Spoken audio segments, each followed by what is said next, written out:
I designed this pinball table, hopefully, to appeal to different types of pinball players, and there is no plunger skill shot on this table. As you can guess, one of the objectives in this game is to spell Nosferatu, and the drop targets associated with those hits also correspond to a blood cell bonus in the coffins area. Each time a drop target in this bank is hit, another blood cell will light up, building your blood cell bonus, which can be collected at any time by hitting the mid-playfield kickers. When you collect this bonus, the Nosferatu drop targets in the left or right bank will reset, as well as your blood is life and other targets, and the somewhat unique outlane protection doors will also reset. As hinted in the previous video, this is a trap, but for a beginner player, whose only objective is survival, I would encourage hitting these kickers often and keeping those doors up to keep the ball in play. For an objective game player, I would recommend avoiding these kickers totally, unless you are trying to activate a mode, or it makes strategic sense to do so.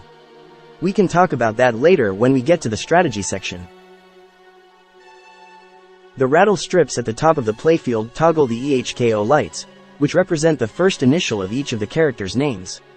Depending on the light at the top of the table, each bumper hit, in addition to regular scoring plus multiplier, light a letter in the character's name. When a character's name is fully spelled, their image will get a red glow, or thrall, and the upper kicker will flash for 15 seconds. If the upper kicker is hit while flashing, the character bonus will be awarded, times multiplier. If the kicker is not hit, the letters of that character's name will reset, and a doorbell audio effect will sound. You can have multiple character bonuses on the go at once and can extend the timer by hitting another bumper, if the EHKO light is on that character. Although this table is asymmetrical, most of the shots on the table can be made with either flipper, so get your backhand on, and make sure you are practiced at your post pass. As aforementioned, this table has live multipliers and sun phase bonuses which are directly related to these 6 rollover buttons on the left side of the playfield. Almost all of the scoring on this board is linked to the live multipliers, but referring back to that predicament psychology aspect of the design, you can keep a 7 times multiplier going which you could lose at any moment, or take a 125k bonus, but you can't have both.